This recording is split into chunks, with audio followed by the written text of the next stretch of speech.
हमारे वेदों, पुराणों और महाकाव्यों में हमें कई देवताओं का और कई योद्धाओं का उल्लेख मिलता है, लेकिन आज की इस वीडियो में हम आपको कुछ ऐसे किरदारों से अवगत करवाएंगे जिनका उल्लेख हमें हमारे इन्हीं महाकाव्यों में मिलता है, परंतु थे वो क्रूर प्रवृत्ति के।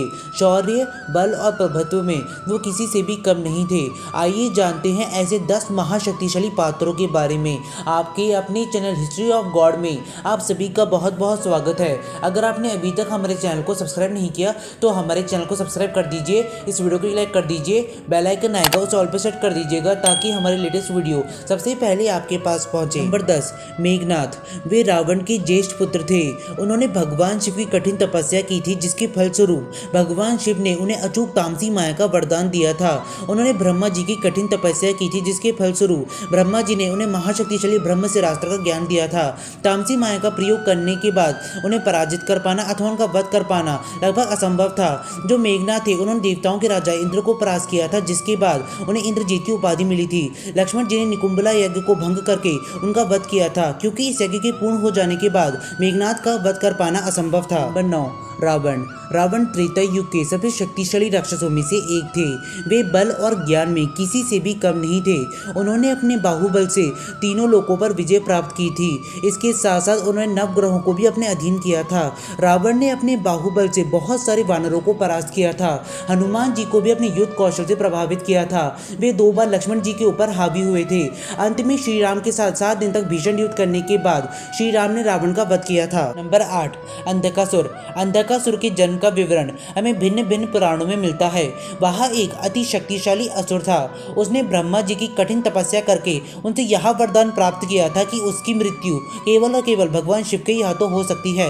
उसने अपने बाहुबल से स्वर्ग लोक पर अपना आधिपत्य स्थापित कर लिया था। जो अंधकासुर था उसने इंद्र सहित कई सारे देवताओं को परास्त किया था। अंत में उसका भगवान शिव के साथ भीषण युद्ध हुआ था और उस युद्ध के अंत में भी भगवान शिव के हाथों मृत्यु को प्राप्त हुआ था। नंबर 7, कार्तवीर्य अर्जुन। कार्तवीर्य अर्जुन हैया वंश के राजा थे। उनके सहस्त्र भुजाओं के कारण उन्हें सहस्त्र बाहु भी कहा जाता था। वे सुदर्शन चक्र के अवतार थे। श्री दत्तात्रेय से वरदान प्राप्त करने के बाद वे बहुत ही ज्यादा अभिमानी हो गए थे। कार्तवीर्य अर्जुन ने बहुत से देवों, यक्षों और राजाओं को परास्त किया था। जो कार्तवीर्य अर्जुन थे उन्होंने अपने बाहुबल से एक बार स्वयं लंकाधिपति रावण को भी परास्त किया था। अंत में कार्तवीर्य अर्जुन का वध परशुराम जी के हाथों हुआ था। नंबर 6, हिरण्याक्ष। हिरण्याक्ष हिरण्यकश्यप का बड़ा भाई था। वे सतयुग का एक बहुत ही ज्यादा शक्तिशाली राक्षस था। उसने ब्रह्मा जी से एक बहुत ही ज्यादा शक्तिशाली वरदान प्राप्त किया था। वरदान प्राप्त करने के बाद वे बहुत ही ज्यादा अभिमानी हो गया था। वे इतना शक्तिशाली था कि उसने धरती को अपने हाथों से उठाकर 2 ब्रह्मांडीय आकाश गंगा में फेंक दिया था। तब भूदेवी के आग्रह पर और उनकी रक्षा हेतु भगवान विष्णु ने वराह अवतार लिया था। उन्होंने हिरण्याक्ष के साथ कई वर्षों तक भीषण युद्ध करके उसका वध किया था। नंबर 5, हिरण्यकश्यप। वह एक अति शक्तिशाली राक्षस था। उसने ब्रह्मा जी से एक बहुत ही ज्यादा जटिल वरदान प्राप्त किया था। उसने ब्रह्मा जी से यह मांगा था कि उसे कोई भी देव, असुर, गंधर्व, पिशाच, मनुष्य और कोई भी पशु ना मार पाए। कोई भी ऋषि मुझे क्रोध में आकर श्राप ना दे पाए। किसी भी प्रकार के अस्त्र या शस्त्र से मेरा वध ना हो पाए। ना मुझे घर के अंदर मारा जा सके और न ही घर के बाहर। ना मुझे भूमि में मारा जा सके और न ही आकाश में मारा जा सके। समय के साथ साथ वे बहुत ज्यादा अहंकारी हो गया था। जब वे अपने पुत्र की हत्या करने वाला था तब अपने भक्त की रक्षा हेतु भगवान विष्णु ने नरसिंह अवतार लेकर हिरण्यकश्यप का वध किया था। नंबर 4, जालंधर। जालंधर एक अजय असुर था जिसका युद्ध कौशल त्रिदेवों के समान माना जाता था। वे इतना शक्तिशाली था कि भगवान विष्णु द्वारा चलाई गई कौमोदी गदा के प्रहार को भी सह गया था। उसने समस्त देवों को परास्त करके समस्त अलौकिक लोकों पर विजय प्राप्त कर ली थी। जालंधर ने एक बार भगवान शिव के निवास स्थान कैलाश पर्वत पर भी आक्रमण किया था। वहां उसका भगवान शिव के साथ भीषण युद्ध हुआ था और उस युद्ध के अंत में वह भगवान शिव के हाथों मारा गया था। नंबर 3, दुर्गामासुर। वह एक बहुत ही ज्यादा शक्तिशाली राक्षस था जिसका वध माता पार्वती के हाथों हुआ था।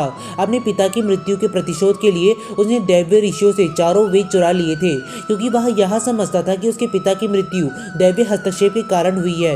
वेदों को वापस लाने के लिए देवराज इंद्र और अन्य देवताओं ने दुर्गामासुर के साथ युद्ध किया था, परंतु वहां से भी दुर्गामासुर के हाथों परास्त हो गए थे। उन वेदों के उस दुष्ट द्वारा चुराए जाने पर अधर्म अपने चरम पर पहुंच गया था। तब देवी पार्वती ने हजारों भुजाओं वाली भयंकर योद्धा का रूप लेकर दुर्गामासुर का वध किया था। दुर्गामासुर के वध के पश्चात ही वे मां दुर्गा के नाम से जाने लगी। नंबर 2, ताड़कासुर। ताड़कासुर ऋषि कश्यप का पौत्र था और एक अति शक्तिशाली राक्षस था। उसने बहुत सारे देवों, यक्षों, गंधर्वों आदि को परास्त किया था। उसके ऊपर भगवान विष्णु का चक्र भी विफल हो गया था और ऐसा इसीलिए हुआ था क्योंकि उसे ब्रह्मा जी से 2 वरदान प्राप्त थे। उसका प्रथम वरदान यह था कि युद्ध में मेरे समान कोई शक्तिशाली ना हो और मेरा दूसरा वरदान यह है कि मेरी मृत्यु केवल उसी के हाथों हो सके जिसकी उत्पत्ति शिव से हुई हो। इस वरदान के होने की वजह से ताड़कासुर का वध कर पाना बहुत ही ज्यादा कठिन था। अंत में ताड़कासुर की मृत्यु भगवान कार्तिकी के हाथों हुई थी। नंबर 1, महिषासुर। महिषासुर ने समस्त देवों को पराजित कर उनका स्थान ग्रहण कर लिया था। सभी देव उससे बचने के लिए और इस समस्या का हल निकालने के लिए ब्रह्मा जी के पास गए थे। वहां ब्रह्मा, विष्णु, महेश और अन्य देवताओं ने अपनी संयुक्त ऊर्जा से देवी अंबिका को प्रकट किया था। वहां मौजूद समस्त देवताओं ने अपने अस्त्र शस्त्र देवी अंबिका को दिए थे। तब बाद में देवी अंबिका और महिषासुर के बीच भीषण युद्ध आरंभ हुआ था। अंत में मां अंबिका ने अपनी शूल से महिषासुर को मूर्छित कर दिया था। तत्पश्चात अपनी तलवार से महिषासुर का सर उसके धड़ से अलग कर दिया था। इसके अलावा भी हमें हमारे धर्म ग्रंथों में और भी बहुत सारे किरदारों का उल्लेख मिलता है जो इस प्रकार हैं: मधुकैटभ, रक्तबीज, शुंभ निशुंभ, त्रिपुरासुर, बानासुर, प्रलंबासुर, वृत्रासुर आदि। यदि इस वीडियो की जानकारी देते हुए हमसे कोई त्रुटि हो गई हो तो हमें क्षमा कर दीजिएगा। यदि वीडियो पसंद आया हो तो वीडियो को लाइक और चैनल को सब्सक्राइब जरूर कीजिएगा। आप सभी का धन्यवाद।